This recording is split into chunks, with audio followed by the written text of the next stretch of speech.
Hi, everybody. I'm Melinda Emerson, the Small Biz Lady, America's #1 small business expert. And I am so excited to welcome you to a special National Small Business Week edition of the Small Biz Chat Live.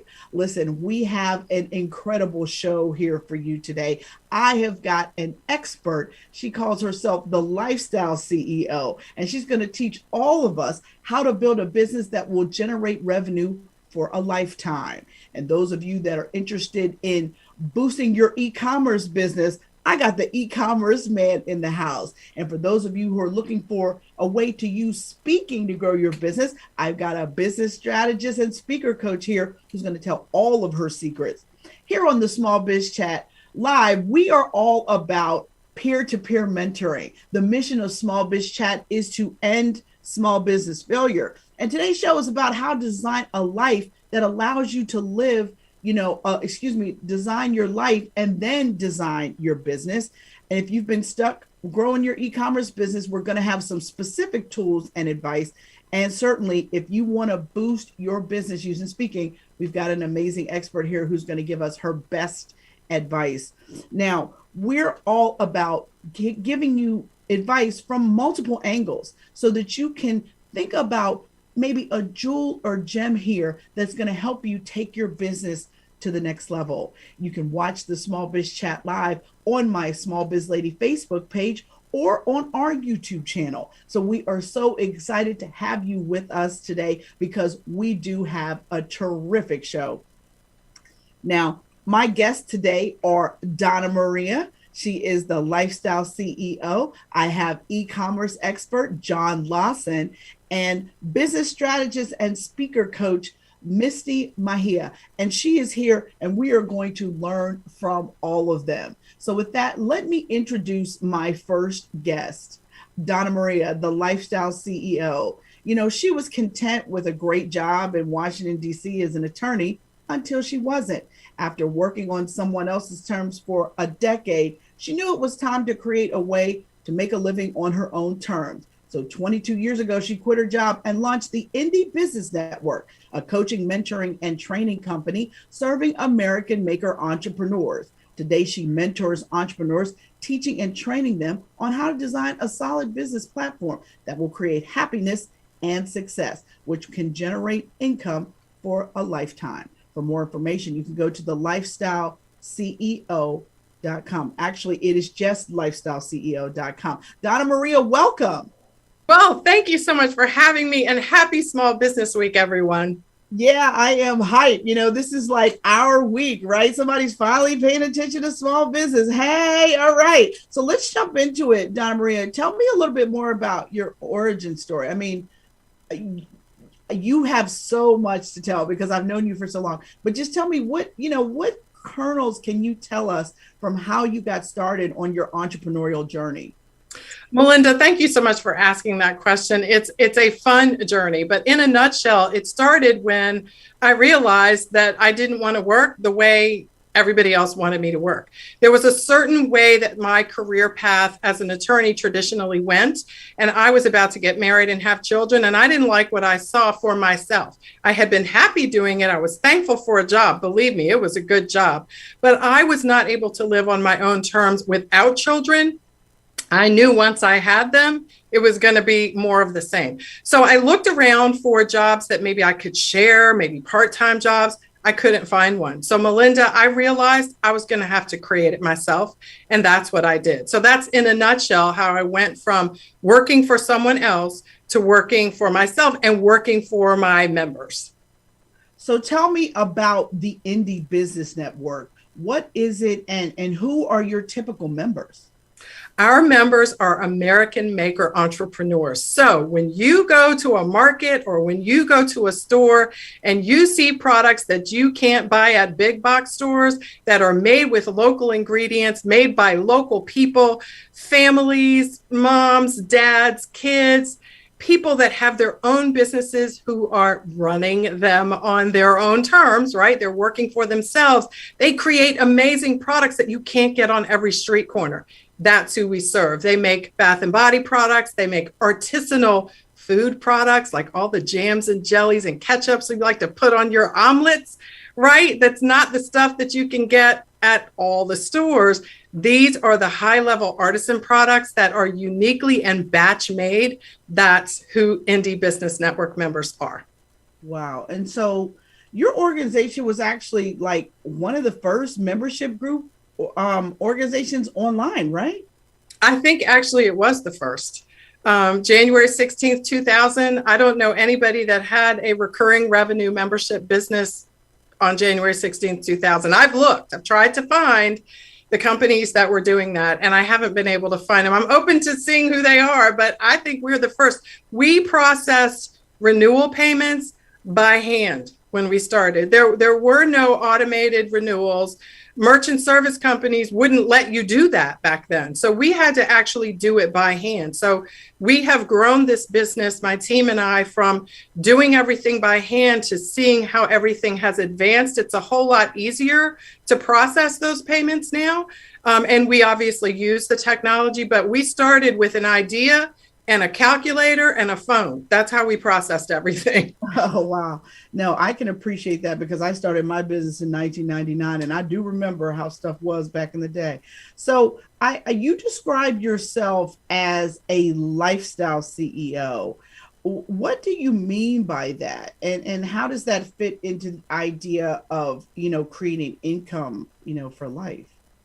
Melinda, a lifestyle CEO is a person who is the CEO of their life and their business. When you combine those two things together and you lead them both, and they are balanced and integrated so you can leverage your life with your business, that's what we do as lifestyle CEOs. And lifestyle CEOs operate according to 7 core values: freedom, flexibility, fun, fitness, family, finances. That's what we operate according to. So all of those things, and the 7th one is focus, right? So when you put all those things together and you create a life that you want and you build a business on top of that, instead of what we see people traditionally do, which is start a business and then a few years later kind of go, this is not fitting my life. Like that's a lot of times what we do with jobs. We get a great job and then we go, how am I going to get the kids? How am I going to do daycare? How am I going to do all this stuff? So a lifestyle CEOs set their sights on what they want their lives to look like, and then they build a business around that.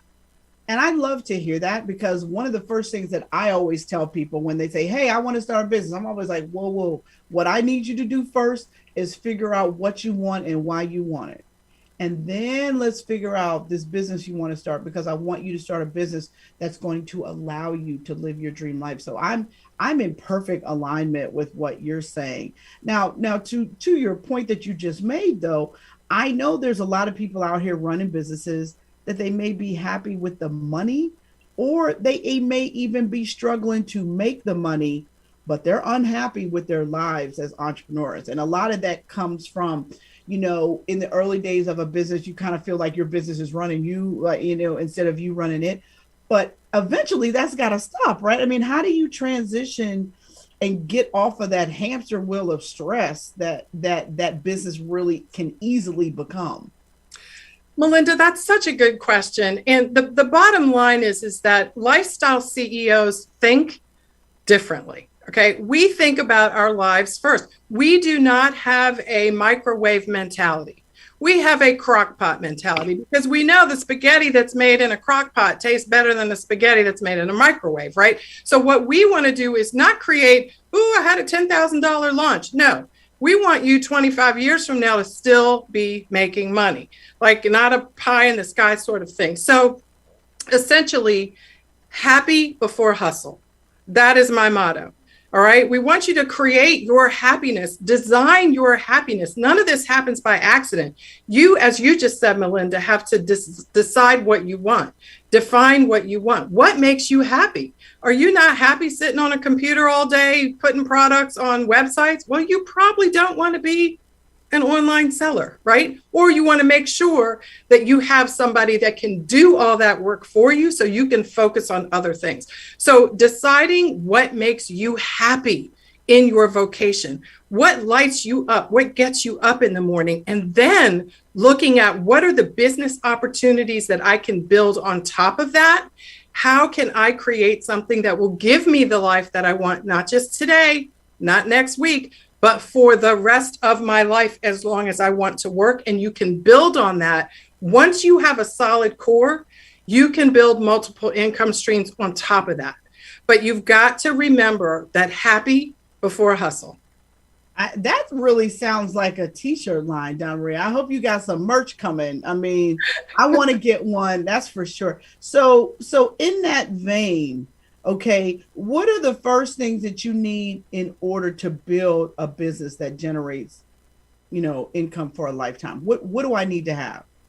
Well, first of all, you need to know what's going to make you happy. So think about what you want your life to look like. Once you know that, you need to look around at what the opportunities are. Like, how are other people that have the life you want to have, or they're components of their lives that you want? What are they doing? How are they making money? Success leaves clues. So there's nothing new under the sun, right? There's very little new under the sun.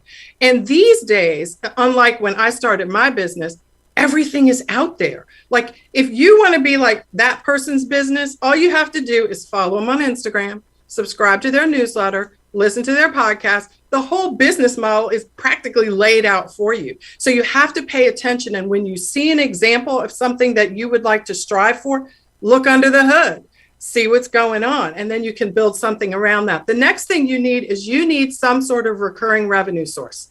You have to build something that you don't have to actually all the time do something to get the next sale. You want to have either membership, subscription, recurring revenue. It can be called different things depending on your business model, but you want that level of predictability in your business, because you want that level of predictability in your what? In your life. So those are a couple things to do to get started. So is there a specific type of business model that you recommend? Membership. Yes, membership. MEMBERSHIP. Okay. Because, and I will tell you, look, I didn't know anyone who was doing this before I did it, but here's what was happening to me. I had a business and I was selling products, and my products were reasonably okay, but I was meeting a lot of other people that had products that were better than mine. But you know what? I could sell my mediocre products. They didn't know how to sell theirs. They had products that were better than mine. They were coming to me for marketing advice. So I finally took the hint and realized nobody was going to buy my sugar scrub. Nobody was going to buy my candles, but they would buy my marketing advice. And what I noticed was they were all asking the same questions. So I was saying the same thing over and over again. And I thought, how can I talk to hundreds of people at a time who all have the same question? And help a lot of people, and not have my mediocre sugar scrub sitting out there. So I set up, seriously, a free conferencecall.com. My girlfriend, who was an herbalist, she set up a website, which is hilarious today. We have screenshots of it. And we set up a membership. It was free. I had 7 people to be my, I called them seed members. They helped me plant the seed. They told 2 friends. They told 2 friends. Membership was free for 90 days. And on day 91, Kathleen Lewis in New York City joined the Indie Business Network. And I knew I was onto something. I love that. I love that story. That's such a good story, because you paid attention to what was going on and said, wait a minute, I can bottle and sell this. Hold on. So I love that.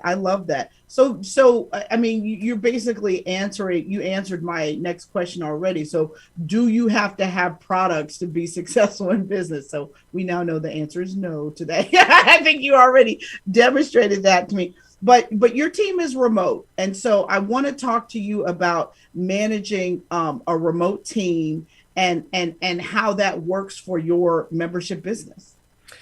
Well, when I started my business, I was nursing. I had 2 of them hanging right here. And I didn't get out a lot. Like, my getting out was to the Target, right? And that was a vacation for me. So I realized I needed help. And I realized that I wasn't going to get it locally because I just didn't know anybody to ask, but I did have the internet. So I went searching. I found a company called Assist U. ASSIST and the letter U. Anastasia Bryce, she still leads it today. She's a lifestyle CEO. She got income for life. Okay. So I went to Assist You, and I think I found her because she was a guest on my podcast. I've been podcasting since 2005. Like, I don't even think it was called podcasting then. But anyway, she was one of my very first guests. She told me about her business. And I said, well, I need one of those virtual assistants to assist me. She gave me the link. I applied. Someone in Indiana named Ginger became my first virtual assistant. And once that happened, it was like I needed an assistant for something else and something else. So today we still have a very small team all across the country. No one lives in the same place as me, but with technology, it has become easier and easier. And we work with people who are lifestyle CEOs. Like they want the same kind of lifestyle that we have. It's not, their business models aren't exactly like mine, but they believe in the happy before hustle and is one of our core values as a company to make sure that one of the things that attracts people to us is the freedom and flexibility that they have when they work with the Indie Business Network. Love it, love it, love it. All right, we're going to be back with Donna Maria in just a moment. She's going to give us more information about how you can put happy before hustle. I'm Melinda Emerson, the Small Biz Lady. You're watching Small Biz Chat Live, and we will be right back.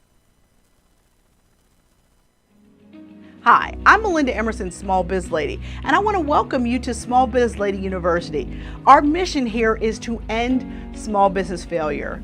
So all of the courses here are about two things: how to become your own boss or how to make money online. So that's what we do here. So whether you want to learn about email marketing and sales funnels, or you're ready to get started with social media selling, or if you're really just getting started with e-commerce, you might want to jump into our How to Sell and Market Online course.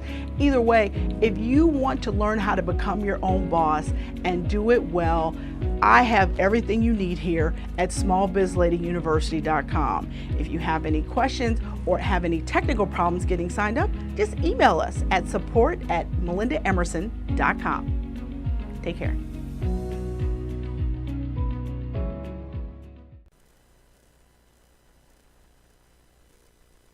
Welcome back to the Small Biz Chat Live. I'm Melinda Emerson, your host, the Small Biz Lady, and I am so excited to talk more with Donna Maria, Lifestyle CEO. All right, Donna Maria, you have sold all of us on the happy before hustle. So tell me, what are the 7 core values of Lifestyle CEO? What are they? The 7 core values are freedom, flexibility, fun, fitness, finances, family, and focus.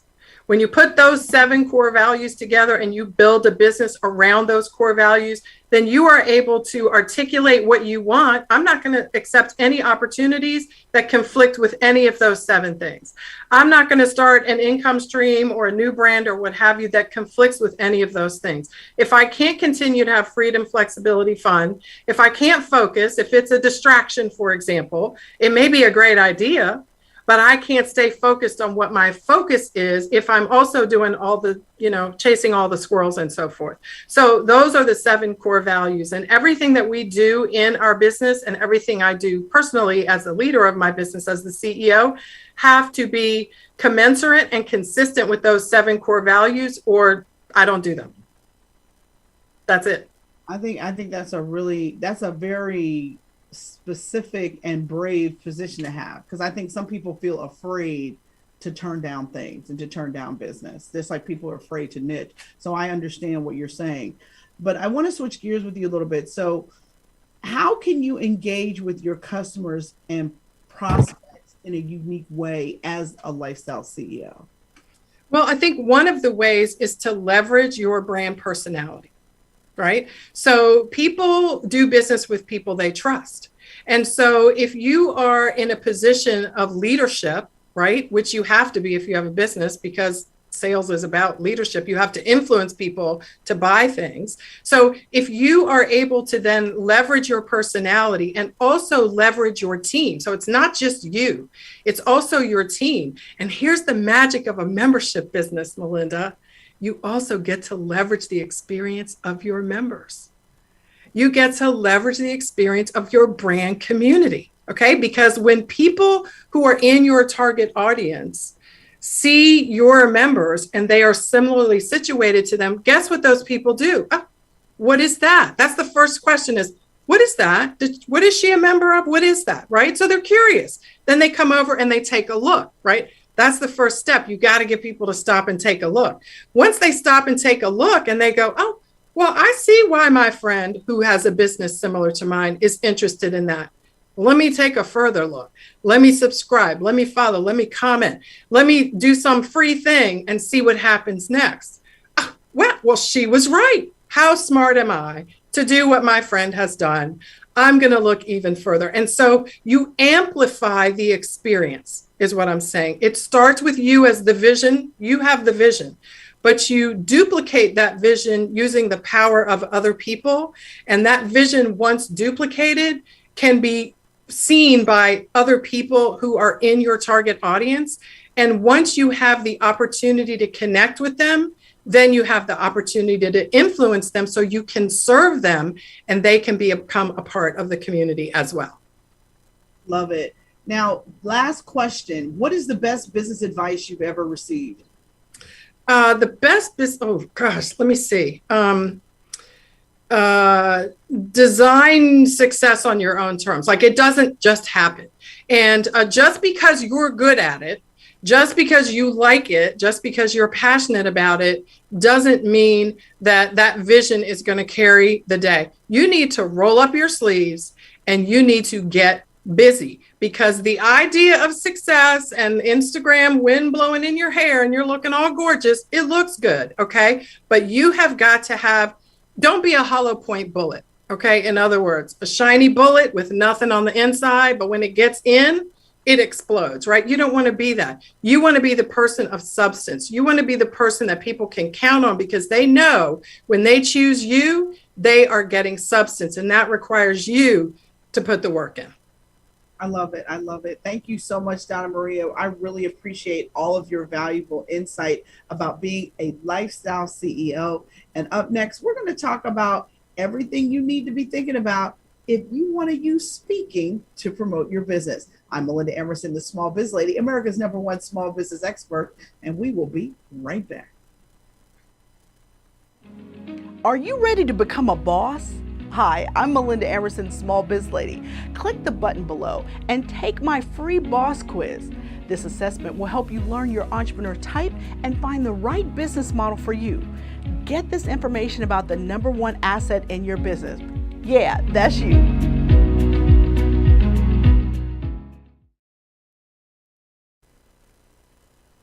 Welcome back to the SmallBizChat podcast. This is National Small Business Week, and we're doing a special edition of the show today. And my next guest is going to give us some new kernels for you to think about marketing your business in a completely different way. All right, now let me introduce her. Her name is Misty Megia. Misty is a business strategist and speaker coach, and she has over 20 years of experience in market strategy, product management, public speaking, corporate branding, and channel marketing.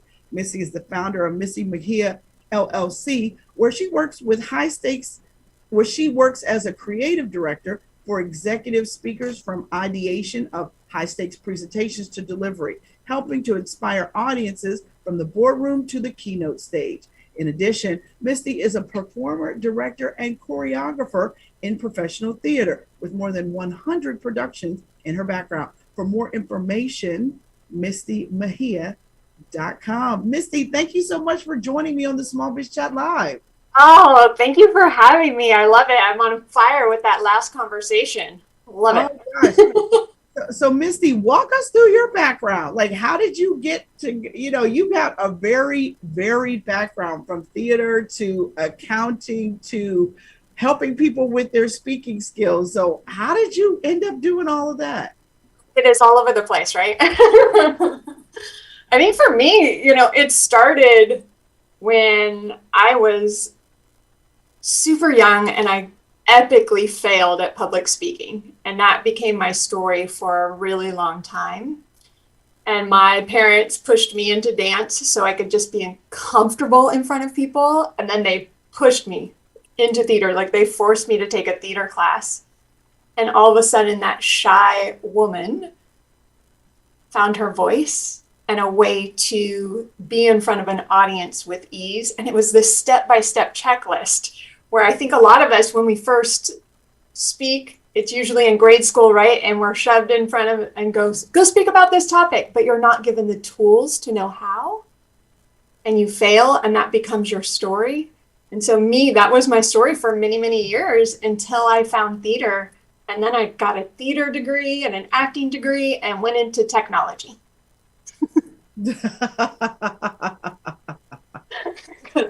I'm in the Silicon Valley, and that's what you do, is you go into tech. And because of that degree, though, I became a global spokesperson for the very first company I was at. And I was able to memorize the topics and memorize the technology and be able to articulate it on stage. And so they gave me the mic. And from there, I just kept going from company to company to company. But because I still had an acting degree and a directing degree, I had to have theater still in my life. So I was doing the professional theater on the side.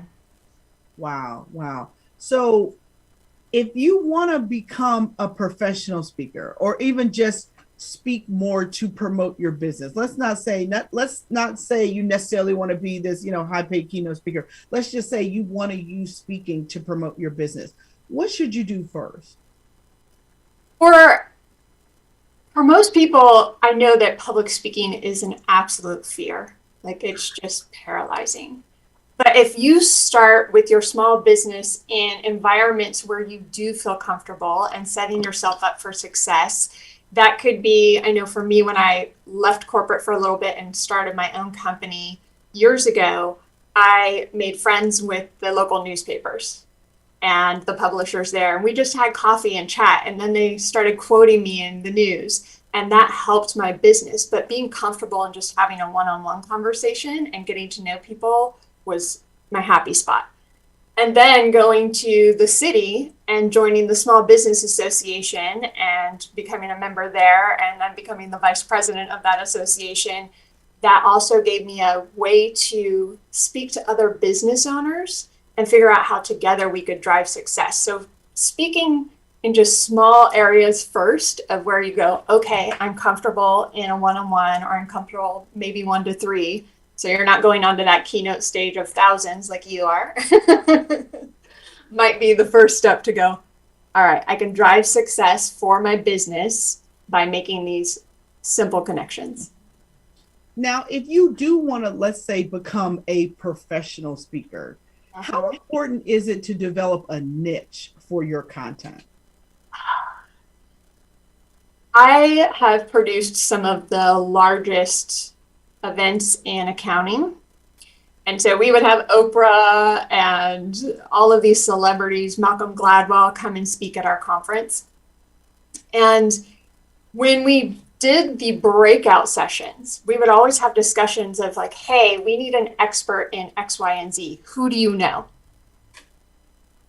So having a niche is really important because you become known as that speaker and that expert in that area, and your name will pop up as the person to go to for small business advice, for e-commerce advice, whatever it is. If you put that stamp on it, you will continue to be able to go deep and be the person that people reach out to.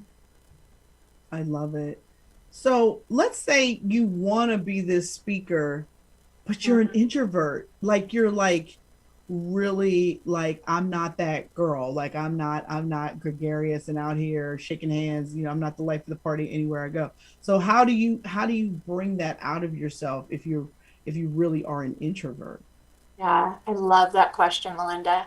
I personally think that introverts are the best speakers.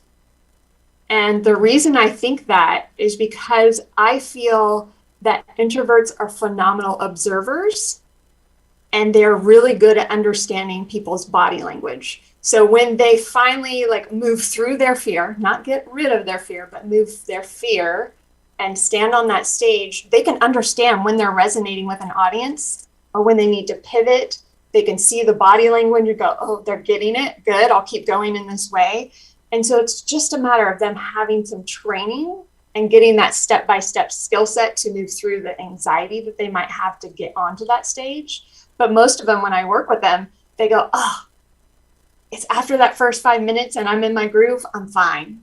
But it's usually just that first 5 minutes of panic. So then we work on just really building a pre-presentation ritual to get them comfortable from moment one. So how do you get yourself sort of like your first speaking gigs? Like how do you put yourself out there, and how do you know what to even charge people when you're just getting started speaking? Yeah, for when you're first getting started, a lot of people want to go for that, like, oh, I'm going to go for a keynote. It's like, oh, that might not be the first place to start. Luckily, all of these wonderful platforms, all of the social media platforms have video components to it. And so creating your own space first is, I think, really important. Starting a podcast, going on to LinkedIn and doing a LinkedIn Live, whatever it is creating your own moments first so you can become that go-to speaker for whatever topic you've decided to go to. And then events start seeing you out there, start seeing your voice, start seeing your style, what you're speaking about, and they become aware of who you are. Because I know for me, when I hire speakers, I go and vet the work that they've already put out there so I can see what kind of speaker they are, what kind of energy they have, what they're going to be bringing to my audience, whether they're the right fit for who I have to serve. So it's just a matter of first create your own space, because that's going to be the easiest thing to do. And then you start applying for different events out there, because everybody has an application to go apply and become a speaker, and make sure that you know their audience so you can kind of tailor your application to what their audience is. So when is the right time to develop your demo reel? I mean, do you wait until you have that big keynote speech, or can you do it in a smaller venue just so you can, be able to demonstrate something like of you on stage doing your best? You're so right. Like, do it whenever you want. You don't have to have a keynote to do it. I literally have had people that have had their friends sit in an audience and film them doing a talk at a community event. And they sent that to me as their reel. Would I recommend that? No, you want to have something a little bit more polished. But typically a speaker and somebody that hires them, a producer, can tell within a few seconds whether you have what it takes to be on there. And to me, what I look for is articulate. Are they poised? Can I tell if they're nervous? Like if they're weight shifting and they're moving back and forth on their bottom half, then I'm like, ooh, they're really nervous in this situation. So I will tell in a first few seconds whether they're just comfortable speaking and they know their stuff. And then it's like, all right, I'm good. I've vetted them. Now I just want to have a conversation with them and hear a little bit more about their topic. But if you do that speaker reel of your webinars and maybe a piece of your podcast and all of these other things and some quotes from people who have attended your events that have raved about what you said, or a moment that you mentioned that just made them go, and have that light bulb moment, then that's everything that goes in your speaker reel. You do not need to have a keynote in order to create it. I'm so glad you said that, because I think people put a lot of pressure on themselves, like to, have this big, there must be 3,000 people in the audience kind of thing. And I'm like, no, I was like, for years, I didn't even have a reel. Like I just did all the other social media stuff I did, and people would just call me and ask me to speak. So it works out. So before you get out there, how can you get some practice? Like, what are some of the best ways to get practice before you pitch yourself for like a really high profile opportunity? When you are practicing for that moment, I was just speaking with one of my clients yesterday, and she actually created her own event, and she is not keynoting her own event, but her goal is to be a keynote. Yeah, that was my face too, Melinda. What? What? The whole reason to do your own event is because it's your stage. Like, what do you do? Yes, exactly. So we had a come to Jesus moment between the two of us. And they said, hey, you are hiring all these phenomenal speakers and this phenomenal content. Why are you not keynoting if that's your goal to keynote? And she goes, I'm not ready yet. And I was like, well, let's get you there. You're like, girl, what are you doing? Yeah, no, that's crazy. So create your own moments, right? I mean, do you suggest people get on podcasts and stuff, like just to get used to, their voice, like getting good at just answering questions, like getting good at explaining their story in soundbite format. I mean, is that what you suggest for the people that you work with? 100%. I think any time that you have an opportunity to speak, you're building your muscle that will help you move through anxiety if anxiety is the thing that's muting you. But consistency in speaking and opportunities for podcasts, doing your own webinars, even client conversations, like difficult conversations with your clients, is a speaking opportunity and a moment to really have impact and inform a client of how you would like the connection to be between the two of you. And so I think the more you can just practice the things that kind of cause anxiety, practice your pitch. If you have a group of people that you just know, love, and trust, ask them for their honest feedback. Say, hey, can I show you my pitch? Can I just tell it to you? Can you give me feedback? And the reason I say know, love, and trust is because I have definitely had somebody that did their pitch for somebody and they're like, why would anyone want to listen to you? And it derailed them. Wow. And I said, well, are they your ideal audience? Is it? And they're like, no, it was just a friend of mine. I was like, oh, yeah. Wrong friend. God, wrong friend, right? And so find somebody that you really respect, that you know will give you feedback with kindness and love and tell you your opportunities for improvement, but also let you know what you're doing right so you can keep doing those things. I love it. So last question before we go to break. Is Toastmasters valuable? Yeah, there's a lot of different organizations out there that do public speaking. What I have found in my research before I launched my company is that people didn't even want to go to Toastmasters because they immediately make you speak. And they were so afraid of even that part of it that it was like, it caused anxiety. And sometimes some of the organizations, what they do is they have you do a bunch of different types of speaking, but they don't give you the foundation to set you up for success. And so you don't want to go to an organization that just forces you to speak, but doesn't give you the fundamentals of how to succeed, because then you're just establishing really bad habits. Mm-hmm. And if you continue to fail, that will begin to become your story.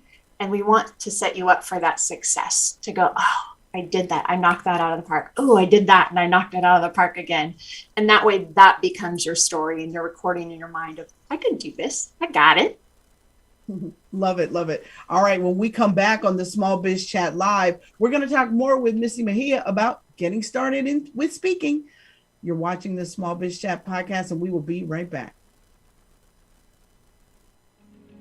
Hi, I'm Melinda Emerson, Small Biz Lady, and I want to welcome you to Small Biz Lady University. Our mission here is to end small business failure. So all of the courses here are about two things: how to become your own boss or how to make money online. So that's what we do here. So whether you want to learn about email marketing and sales funnels, or you're ready to get started with social media selling, or if you're really just getting started with e-commerce, you might want to jump into our How to Sell and Market Online course.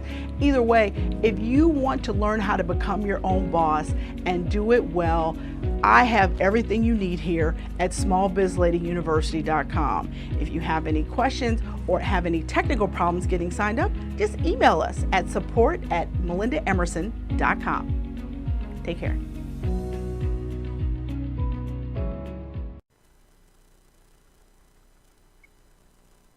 Welcome back to the special National Small Business Week edition of the Small Biz Chat Live. I'm here with my guest, Misty Megia, and she's talking to us about getting started with speaking. All right, Misty, I want to go back and talk to you about how do you work through the anxiety?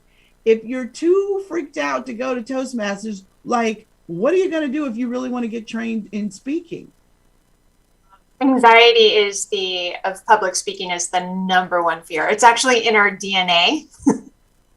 So if you get a 23andMe DNA test, it'll tell you if you're prone to fear of public speaking or not. I'm 50-50, which I thought was interesting. My husband, no fear whatsoever. But because it's in our DNA, it really is all about coming up with a formula to overcome anxiety in the moment. And for me, there's three things that you have to do and it's MPR. And the M is a mantra. And whether that is a prayer or something that you say over and over, or it's a meditation moment, you have to mentally shift your mind. And then the next thing is P for physical activity. A lot of times our nerves in our body have no way of getting out. So they are just stirring. And that's when that weight shifting comes and our body starts shaking, our hands start shaking, our voice starts shaking. Is because we have this excess energy inside our body. And so you have to do some sort of physical activity, even if it's jumping jacks real quick, to give that physical energy a way to move out of your body instead of just keeping in cycle. And then the last one is R, which is ritual. And that's just doing the same thing every single time before you speak. So your body doesn't go into the fight, flight, or freeze mode. It goes into, this is normal, I got this, and just puts you in a path for success. I love that. Now, do you have a program that you have that work with people, beginners that are like, kind of just want to get started with speaking? 100%. Yeah, I have two programs. I have one for speakers that I thought I was developing for beginning speakers. And then all these people that do keynotes came in. So that's what it resonated with. And so we went back to the drawing board because I really wanted to also serve those people that suffer from massive anxiety in this area. And when we found out that they didn't even want to go to Toastmasters or any type of public speaking because their fear is so great, we developed a program that's all on demand for people that want to start out and just move through the anxiety, learn the really basic fundamentals of public speaking, so then they can take that next step in actually putting it into action. I love it. And then what is the best business advice you've ever been given? If you're not disrupting yourself, someone else is going to. I love it. That reminds me of my favorite book, which I'll talk about later. But thank you so much, Misty, for being here with us. Next, we're going to talk about how to grow your online business with top e-commerce expert, John Lawson. You're watching the Small Biz Chat Live, and we'll be right back. Are you ready to become a boss? Hi, I'm Melinda, Emerson, Small Biz Lady. Click the button below and take my free boss quiz. This assessment will help you learn your entrepreneur type and find the right business model for you. Get this information about the number one asset in your business. Yeah, that's you.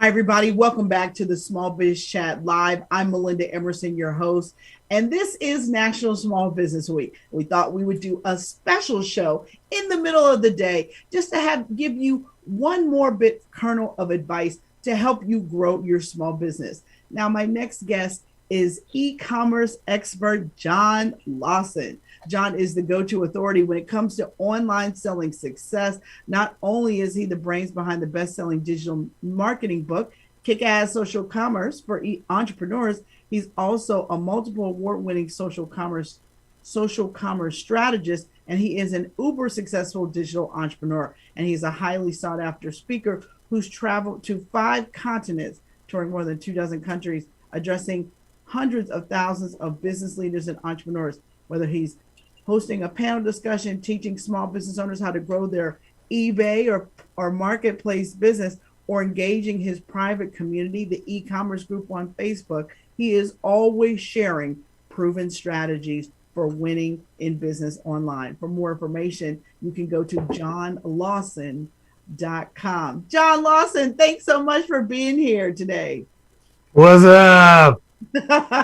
Oh my gosh, thank you so much. Listen, online selling is everything, everywhere. It's all anybody's talking about. I mean, I was talking to somebody yesterday about they need to create an AA program for Amazon, right? So tell me about online selling. Is it the future of business? I mean, that train has already left the station. If you don't know that it is the future of business by now, you missed the last 2 years of COVID. I mean, give me a break. We've seen so much growth in the year 2020 and 2021, right? And we're actually seeing that a lot of it is holding, right? So it's like, yeah, I get it. Nobody could go out for, months. So everything had to come to them.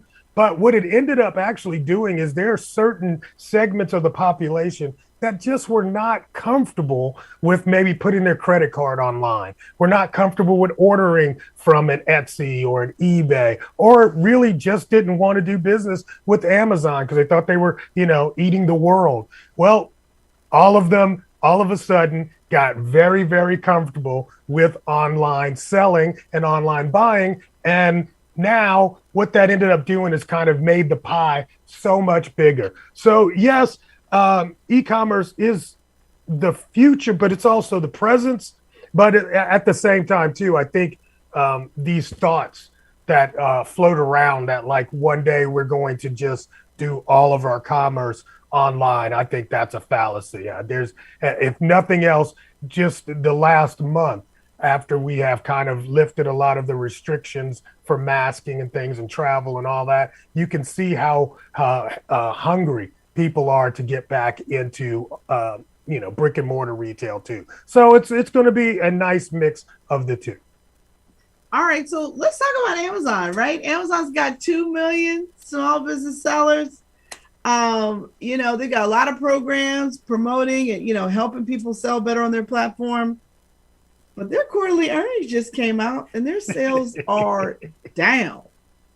And I am baffled by this. I'm wondering if you are baffled by this. Talk to me. What's going on with Amazon? You can only blow up a balloon so far when it has to retrench at some level. And Amazon was really, really hit pretty hard in 2020 in terms of they were not even they were overloaded when the demand started spiking. So what they ended up doing is putting in place a lot of new warehouses. They hired a lot of new people. They brought most of their delivery in-house.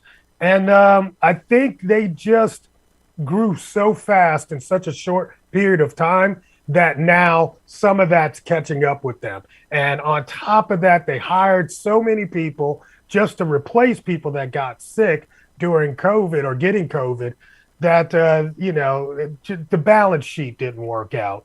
And I think there are some headwinds that they're feeling that they're going to have to go through probably for the next 2, maybe 3 quarters.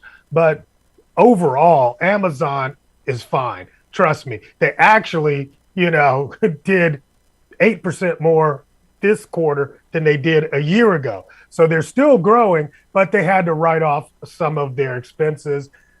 Everybody wants to hear these great, ginormous numbers every time Amazon comes to the plate to give its quarterly.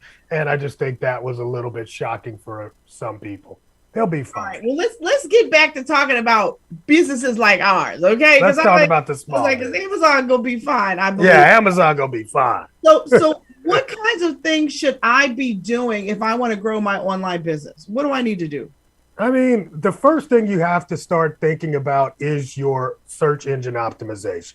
I mean, if you want to get more sales, you have to leverage your SEO strategy. And I found, that a lot of people got out here. They built businesses, they got product, they have their store, but they never really delve or dive into the E part of the e-commerce. The electronic part is about being found on these platforms like Yahoo, Google, Bing, search engines. You've got to have an SEO strategy. So that's the first thing you need to do. Second thing, of course, you want to leverage social commerce. It's out there. It's for you to be able to, directly sell to your customers. D2C is what that's all about. So you want to leverage the social commerce channels. Most of that is free, but the part that you really want to do with the free, this is a deeper strategy. But what you want to do is find out what's working in free and then put money behind it and make that into your advertising, But leverage your social. And then the third thing, you want to really provide a rich shopping experience. That's how Amazon became the belle of the ball. It was because they did things when it came to their delivery experience that separated them from all the other online commerce platforms out there. So you want to in turn do the same thing. People need to feel like the shopping experience with you and your business is unique and that you care.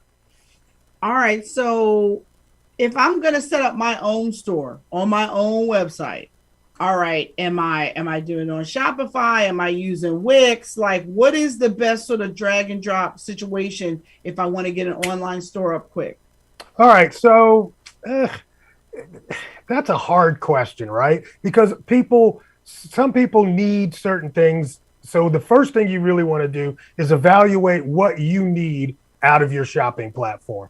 If speed is the most important thing, then, a Shopify or a Wix is going to do you very well. If you want more ability to create a unique environment that is not so cookie cutter, then you might want to look at, a WooCommerce situation. So I think the first thing is you want to figure out what is most important for you. Then after that, it's time to go, because all of those solutions that you even mentioned right there, they all literally can get you up and running very, very quickly.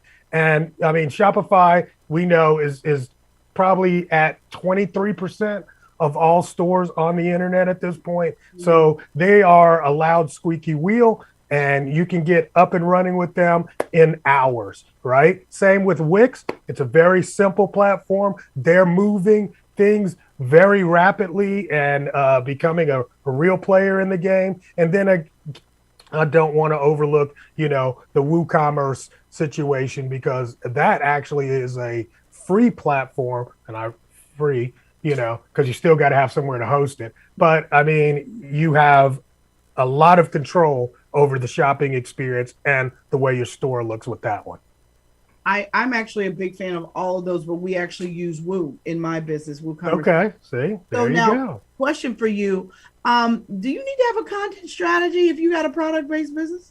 You need to have a content strategy if you have a business. I don't know any business that has no content strategy that's actually successful. I really don't. I'm sure somebody will write into you and tell you how successful they are. But if I actually sat down with them and said, look, what would it be like, though, if you had a content strategy? Of course, there's one thing about putting billboards up and making commercials and all that stuff. That's, the push content. You got to have that, right?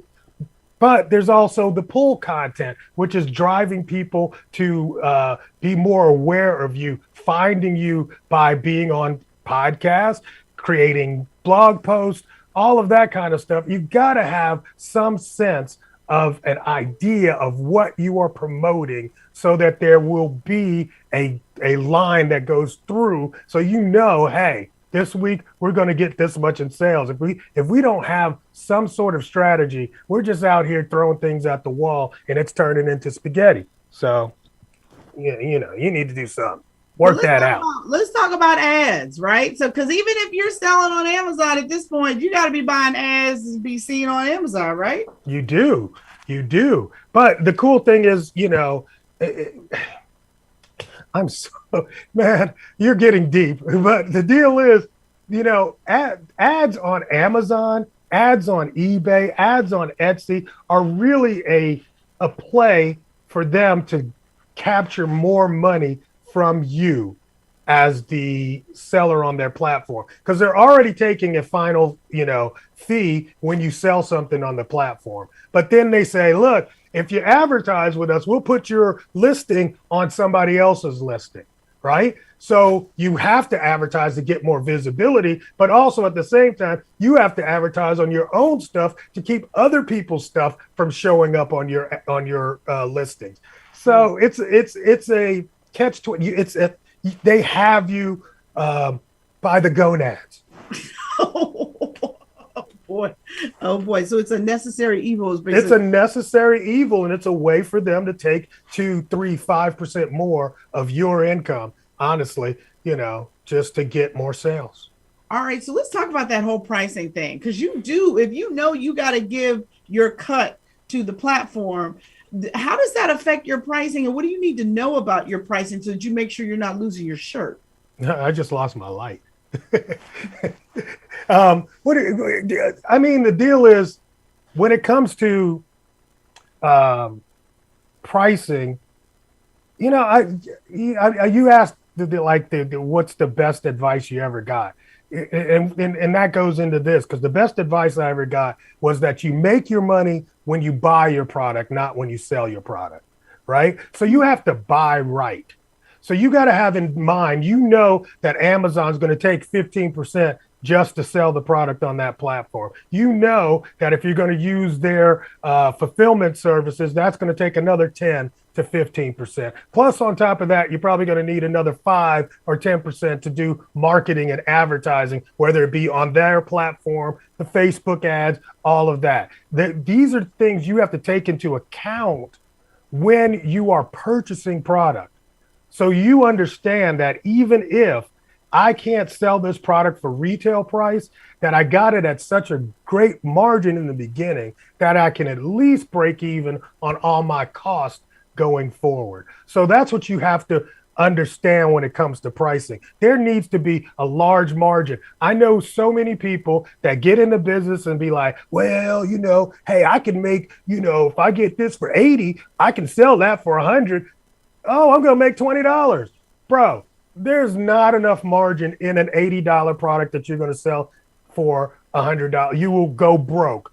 The worst thing you can do is make sales, because every time you do, you're going to lose money. So you got to have that in your mind. Use a calculator. That's why they put it on your phone. Okay.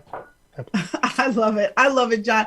Thank you so much for being here. You are always the life of the party. You always dropping dimes. You said, make your money when you buy your product, not when you sell it. And to me, that's tweetable. That's a t-shirt. That's a whole bunch of stuff. So thank you. We're giving you snaps over here, because that's like just a gem of all gems. And listen, I just want to thank all three of you guys. I just want to bring back all three of my guests, Misty, Megia, Donna Maria, the Lifestyle CEO. I just want to thank all of you guys for helping me celebrate National Small Business Week. This has been a special Small Biz Chat Live, and I cannot thank all of you guys enough. This was awesome.